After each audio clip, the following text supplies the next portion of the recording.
आपको अलग अलग गहराइयों से सैंपल लेने हैं। पहला जो है आधा फुट पे, फिर एक आधा फुट पे, फिर एक एक फुट, और जो लास्ट का सैंपल लेना है वो 7वां सैंपल वो आपने 1.25 फुट पे लेना है।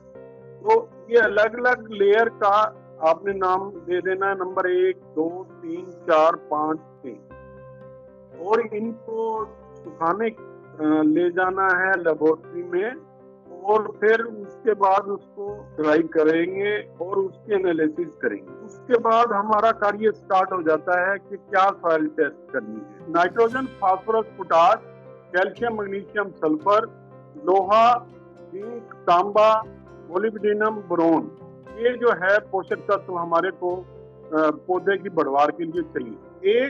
अगर आप एक खेत में आधे फुट का 6 इंच का जो है आपने वी आकार का खड्डा मारना है, और 5 जगह से नमूने लेने हैं, और इन सब नमूनों को मिलाकर एक नमूना इकट्ठा कर लेना है। और कुछ बातें आपने ध्यान रखनी है कि कहाँ से आपने नमूना लेना है। एक तो ये है कि जहाँ आपने सिंचाई कर रखी है वहाँ आपने नमूना नहीं लेना है, बरसात के बाद आपने नमूना नहीं लेना है, घास फूस जलने के तुरंत बाद आपने नमूना नहीं लेना है, और जब आप नमूना ले रहे हैं तो घास फूस को आपने हटा देना है। और मान लो खेत में कुरड़ी पड़ी है या पेड़ है, उसके नीचे से आपने नमूना नहीं लेना है। कुत्ती से, आप कस्सी से, आप ओगर से सॉइल सैंपल ले सकते हैं। तो ये मिट्टी का नमूना लेने के ये तरीके रहेंगे। अब देखिए, इसमें मैंने दिखाया है कि वी आकार का खड्डा मारना है और साइडों से मिट्टी को खुरचना है, बाकी की मिट्टी बाहर निकाल देनी। तो बिल्कुल क्लियर है कि आपने जो साइड रही है उससे नमूना लेना है। ये चौथी फिगर में जो आप देख रहे हैं, फलदार जो पौधे हैं उनकी जो मिट्टी का परीक्षण है वो हम 2 मीटर गहराई तक करते हैं, क्योंकि नीचे पोषक तत्व जो पौधा प्राप्त करेगा, एक बात तो। दूसरा ये है कि कहीं कोई कंकर लेयर तो नहीं है, उसके लिए हम खास तौर पर ध्यान देते हैं, क्योंकि अगर पेड़ लगा लिया और आपको नीचे कंकर लेयर है तो बाग रुक जाएगा। बहुत सारे बाग इस बात से फेल होते हैं कि नीचे कंकर होते हैं और हम मिट्टी का परीक्षण नहीं करवाते और उनका हम इलाज नहीं करते। जब तक आप प्रॉपर नॉलेज नहीं होगी कि किस तय पर कितना मिट्टी के उसमें पोषक तत्व हैं और कौन सी लेयर में आपकी कोई कंकर या पत्थर की लेयर है। हाँ, देखिए ये दिखाया मैंने, पहले आधा फुट, फिर आधा फुट, फिर एक एक फुट, और जो लास्ट का नमूना है वो 1.25 फुट का है। तो क्योंकि ऊपर की जो सतह है उसको हम बारीकी से जांच करना चाहते हैं। जो ज्यादातर जो जड़ें हैं पौधे की वो 80% जड़ें ऊपर रहती है, लेकिन पेड़ की जड़ जो है काफी नीचे तक भी जाती है, पानी और न्यूट्रिएंट की तरह।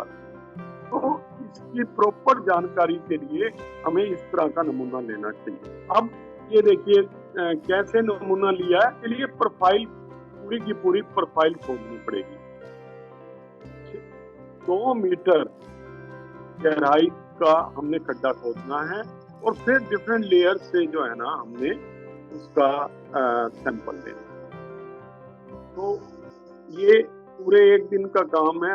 एक मजदूर पूरा लगकर इसका जो है एक खेत का पूरा का पूरा नीचे तक सैंपल लेना है।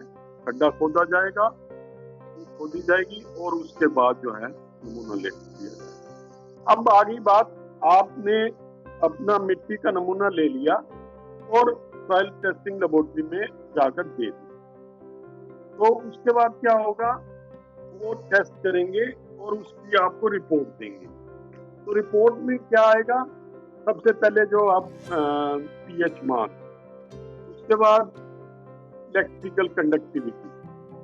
इलेक्ट्रिकल कंडक्टिविटी क्या है,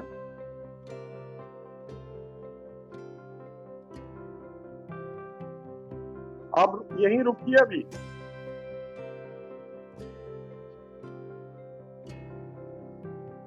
तो इसमें क्या है, सबसे पहले हम सॉइल का टेक्सचर देखते हैं। ये जमीन जो है वो सैंडी है या क्लेई है। उसके बाद पीएच मान देखते हैं। फिर जो है इलेक्ट्रिकल कंडक्टिविटी। इलेक्ट्रिकल कंडक्टिविटी का मतलब ये है कि नमक की मात्रा कितनी है। फिर हम ऑर्गेनिक कार्बन देखते हैं, उसमें अवेलेबल फास्फोरस देखते हैं, अवेलेबल पोटाश देखते हैं, और दूसरे माइक्रो न्यूट्रिएंट जैसे कि zinc, manganese, copper, molybdenum, boron, लोहा, तांबा, ये सब जो है ना इसकी टेस्टिंग है। ये देखिए ये अलग अलग लिमिट हैं। अब हमारे पास क्वेश्चन है कि भी आपने कैसे पढ़ना है।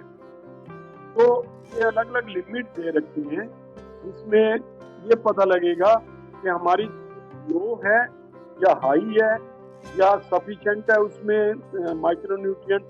तो इसके आधार पर हम एनालिसिस करेंगे ये लिमिट को देखते हुए। जो आंकड़े हमारे पास सॉइल टेस्ट कार्ड में दिखाए जाएंगे उसके आधार पर हम बताएंगे कि ये लो है या मीडियम है या हाई है।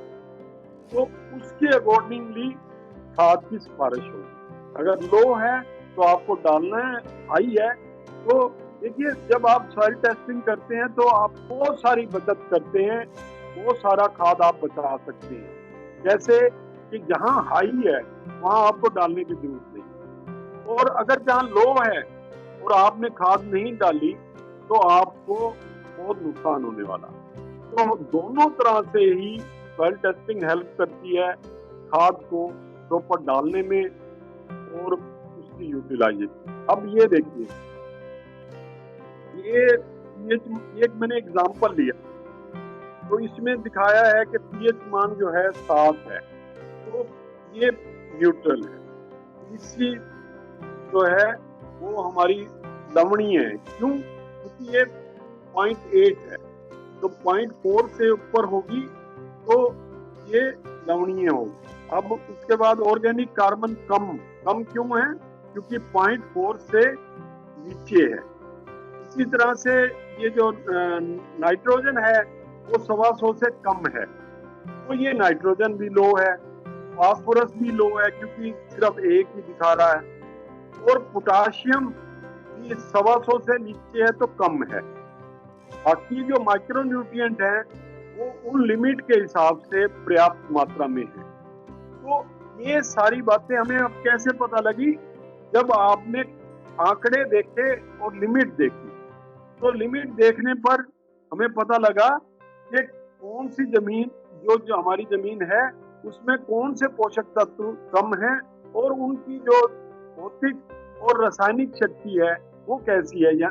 जैसे कि नमक की मात्रा, ऑर्गेनिक कार्बन, पीएच, ये सारी बातों का हमें ज्ञान प्राप्त होता है जब हम सॉइल टेस्ट कार्ड को पढ़ते हैं। अब देखिए अब मैं बाग की बात करता हूँ। ये तो जनरल सॉइल टेस्टिंग की बात है। जब हम बाग में आते हैं तो खास तौर पर हमें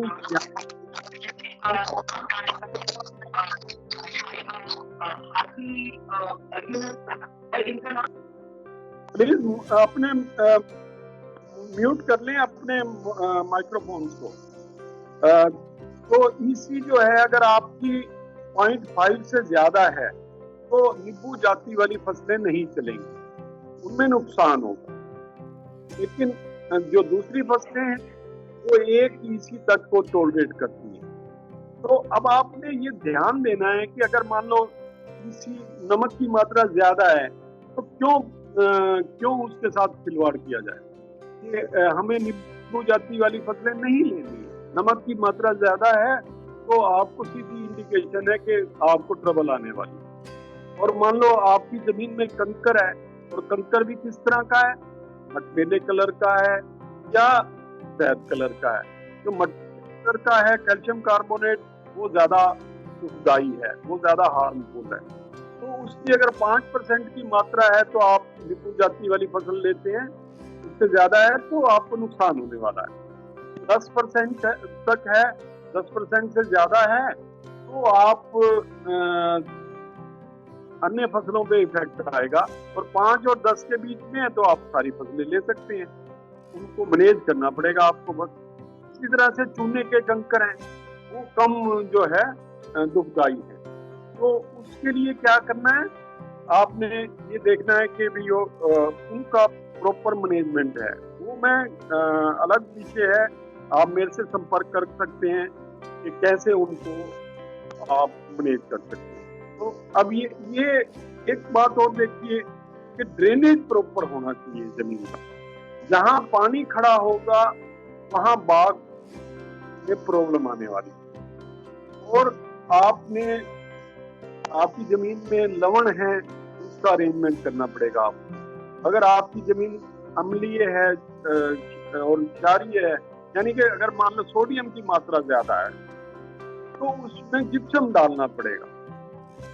अभी हमने बहुत सारी जमीनों में ये देखा कि बहुत सारा सोडियम होता है उसमें, वो सोडिक सॉइल कहलाती है, क्षारीय सॉइल कहलाती है। उनका मैनेजमेंट, कलर वाली सॉइल, उनका मैनेजमेंट जब तक आप नहीं करेंगे आपका बाग नहीं चलने वाला। और खास तौर पे जो सेंसिटिव क्रॉप्स हैं, जैसे कि अभी जो हम बात कर रहे हैं पीयर की, ये सेंसिटिव क्रॉप है। अलग अलग जगह से आपने सैंपल लेना है। अगर उनमें कंकर हैं तो उनके सैंपल जो है ना आपने अलग अलग लेने। अब ये मैंने दिखाया कि अगर मान लो आपने फसल लगानी है तो सैलिनिटी टॉलरेंस क्या है। खास तौर पर मैं जब आज आप नाशपाती की बात कर रहे हैं तो निम्न लवण सहनशीलता यानी कि लो टॉलरेंस है, मैंने पहले बोला आपको। तो इसके लिए क्या है कि आपको विशेष तौर पर ये ध्यान देना है कि जमीन में लवण नहीं होने चाहिए, नहीं तो नाशपाती का बाग अच्छा नहीं चलेगा। अब ये कुछ फार्मर के लिए ये एडवाइस करूंगा कि कहाँ का नाशपाती हो सकती है। देखिए ये जो एरिया सबसे ज्यादा सूटेबल है, ये किस बेस पर बताया जा रहा है, ये जलवायु और जमीन को देखकर, खास तौर पे जमीन को देखकर ये बताया जा रहा है कि कालका, नारायणगढ़, जगाधरी, करनाल, पानीपत, लाडवा, इंद्री, इन जगह जो है आप अपना नाशपाती का बाग लगा सकते हैं, क्योंकि ये जमीन में लवण कम है और आप सूटेबल है नाशपाती। अब बात आती है वाटर टेस्टिंग। ऑयल की टेस्टिंग हो गई, अब वाटर टेस्टिंग कैसे करें। तो जमीन, अगर आपका जमीन का वाटर अच्छा नहीं है तो भी आपको नुकसान होने वाला। तो उसके लिए क्या करना है, आपने 2 घंटे ट्यूबवेल को चलाना है और उसके बाद जो है ना सैंपल साफ बोतल, इसको आपने 2-3 बार धोकर उसमें साफ बोतल जो है ना लेकर, कांच वाली बोतल ले सकते हैं आप, प्लास्टिक की बोतल ले सकते हैं, लेकिन टीन और धातु वाली बोतल नहीं लेनी, आपसे ना रिजल्ट गलत हो सकता है।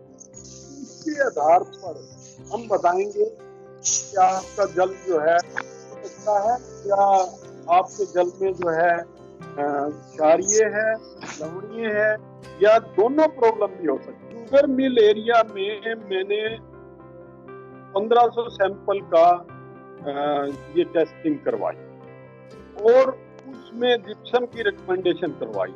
10 लाख रुपए का जिप्सम चला, लेकिन उसमें 1 करोड़ रुपए का फायदा होता है, 10 गुना फायदा होता। जब आप जल को प्रॉपरली ट्रीट करते हैं तो यही बात जो है आपकी बाग में भी है कि अगर आपका बाग लग रहा है और आपका जल अच्छा नहीं है, मान लो उसमें क्षारीय जल है, सोडियम की मात्रा ज्यादा है और आपने जिप्सम डाल दिया, वंडरफुल रिजल्ट आएंगे, ना कोई न्यूट्रिएंट डेफिशिएंसी आएगी, ना कोई और प्रॉब्लम आएगी। लेकिन अगर आपने नहीं जिप्सम डाला तो फिर घूमते रहना, हमारे जैसे से पूछते रहना कि भी क्या हो गया। होता क्या है, एक्चुअली वो सॉइल और वाटर ही खराब है। तो मैं यहाँ एक बात बड़ी इंपॉर्टेंट कहना चाहता हूँ कि जो जल और पानी, जो मिट्टी का कंट्रीब्यूशन है किसी भी प्रोडक्शन में, वो 50% होता है। तो अगर आप इन दोनों चीजों को आप अच्छी तरह से देख लेते हैं, अच्छी तरह से टेस्ट करवा लेते हैं, तो मैं समझता हूँ आपको काफी फायदा होगा। और उसके लिए मैं अपना नंबर दूंगा, अगर किसी भी तरह की आपको समस्या आए तो आप मेरे से संपर्क कर सकते हैं मिट्टी और पानी को लेकर। अब ये अलग अलग प्रभाव डालते हैं जैसे मान लो आपका क्षारीय जल है, तो ये क्या जमीन को सख्त कर देगा, जीटी रोड बना देगा और पानी खड़ा होना शुरू हो जाएगा। और जब आप लवणीय जल लगाते हैं तो पौधा जो है ना बिल्कुल सूख जाएगा, विल्टिंग हो जाएगी, क्योंकि ओस्मोसिस की वजह से आपका पानी एंटर ही नहीं होगा, तो सूखापन आ जाएगा उसमें। तो ये सारे अलग अलग इफेक्ट आते हैं। और आपको पहले तो ये मालूम होना चाहिए कि मेरे जमीन का पानी जो है वो किस तरह का है, उसके हिसाब से फिर हम जो है ना न्यूट्रिएंट की डेफिशिएंसी को रिकॉग्नाइज करते हैं।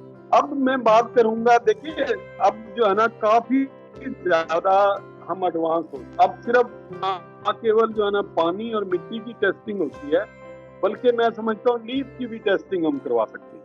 और उसके आधार पर हम जो है ना लीफ की टेस्टिंग के आधार पर जो है ना हम अपने फर्टिलाइजर शेड्यूल को निर्धारित कर सकते। क्या है, आज कई लेबोरेटरी पत्तियों की भी जो है ना टेस्टिंग करती है, और उसके आधार पर हम बताएंगे भी आपका जो पौधे में पोषण पूरा हो रहा है या नहीं हो रहा। तो इसका जो नमूना लेना है वो जुलाई और सितंबर के दौरान जो है ना आप ले लेना है, और इनमें 50 से 60 मध्य टहनी से आपने पत्ते का सैंपल लेना है, और डायगोनली पूरे दाग से लेना है।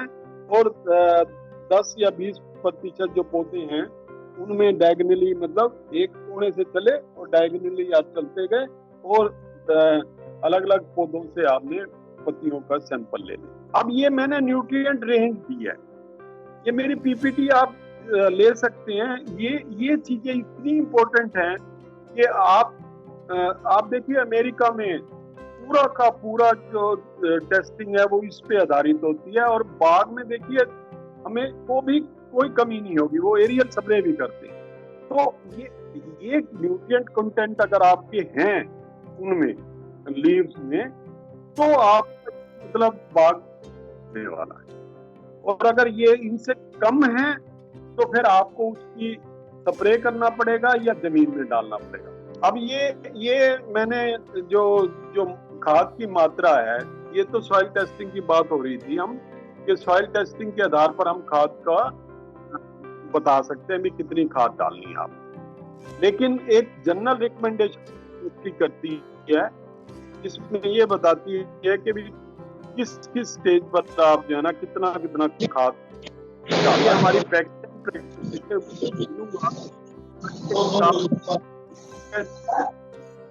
जरूर उसमें ये सारी बातें कौन सी स्टेज पर आपने क्या क्या करना है। तो ये अलग अलग गोबर की खाद कब डालनी है, यूरिया कितना डालना है, सिंगल सुपर फास्फेट कितना डालना है, म्यूरेट ऑफ पोटाश कितना डालना है, ये सारी जो है ना इसके ये दिखाई गई है, इसको आप नोट कर सकते हैं। थोड़ा सा मैं न्यूट्रिएंट के बारे में बताना चाहूंगा। देखिए पोटाश बहुत ही जरूरी है, और खास तौर पे फलों और सब्जियों की जब हम बात करते हैं तो वंडरफुल रिजल्ट आते हैं, क्योंकि चमक आती है, कीपिंग क्वालिटी बढ़ती है, पानी को ये जो है ना निर्धारित करता है। और जितनी भी आपदाएं आती हैं, चाहे वो सूखा आ गया, चाहे कोल्ड आ गया, चाहे तेज हवाएं चलती हैं तब भी पौधा नहीं गिरता, बीमारियां आती हैं, कीड़े आते हैं, तो इन सब के लिए सहनशीलता प्रोवाइड करता है। वंडरफुल। अगर जब जिस किसान ने पोटाश नहीं डाला या पोटाश की मात्रा को पूरा नहीं किया, उसका बाग हमेशा कम रहेगा। और फल में जो है ना एकदम चमक आएगी अगर आप पोटाश का स्प्रे भी कर सकते हैं। आप 2% जो है कैल्शियम सल्फेट या कैल्शियम क्लोराइड की कई बार प्रॉब्लम आ जाती है, तो कैल्शियम सल्फेट का जो है ना आप 2% का आप स्प्रे करते हैं तो बड़े अच्छे रिजल्ट आते हैं। फास्फोरस जो है ना पौधे की जड़ों को बढ़ाता है, और अगर इसकी डेफिशिएंसी देखनी हो तो अमरूद का पेड़ सर्दियों में जो है ना एक पर्पल कलर, तो उस तरह के कुछ मैंने डेफिशिएंसी सिम्टम दिखाने की कोशिश भी करूंगा। उसमें क्या है कि अगर पर्पल कलर हो गया और पत्तियां छोटी रह जाती हैं तो आपकी फास्फोरस की डेफिशिएंसी हो जाती है। सर्दियों में ज्यादा आती है ये, क्योंकि फास्फोरस अवेलेबिलिटी कम हो जाती है इसमें। तो इसको आप जो है ना जैसे ही गर्मी बढ़ेगी अपने आप ही कई बार ठीक हो जाता है। और जहाँ जिंक की बात है तो जिंक में क्या है, अगर आपकी जिंक डेफिशिएंसी आई है पत्तियों में, मध्य मध्य जो भाग है उसमें जो है ना एक डेंट पड़ जाता है, एक रस्टिंग हो जाती है। और उसमें उस केस में जो है ना, आप ये देखिए जिंक का ये दिखाया है, जिंक में ये नई पत्तियों में आएगा। Nitrogen, phosphorus, potash, calcium, magnesium, ये सारे के सारे ओल्ड पत्तियों में आती हैं डेफिशिएंसी। और जो माइक्रोन्यूट्रिएंट डेफिशिएंसी है वो हमेशा जो है नई पत्तियों में आती है। नाइट्रोजन की डेफिशिएंसी है, पत्ता पीला, यूनिफॉर्मली पीला पड़ गया। और ये पोटाश की डेफिशिएंसी है। इसमें साइड में देखिए, पोटाश की डेफिशिएंसी में इन्वर्टेड वी बनता है, साइडों में जो है ना पत्तियों के वो पौधा मरता है और बीच वाला जो पोर्शन है वो ग्रीन रहता है। और जबकि जिंक के केस में उल्टा होगा, ये मैग्नीज की डेफिशिएंसी है। तो मैं ये सारी बातें आप लोगों को बताना चाह रहा था। मुझे लगता है कि मेरा लेक्चर आपको समझ आया होगा। कुछ प्रश्न हो तो आप पूछ सकते हैं। आपको कोई डाउट हो या कोई बात करनी हो तो मेरे से आप, यू आर मोस्ट वेलकम।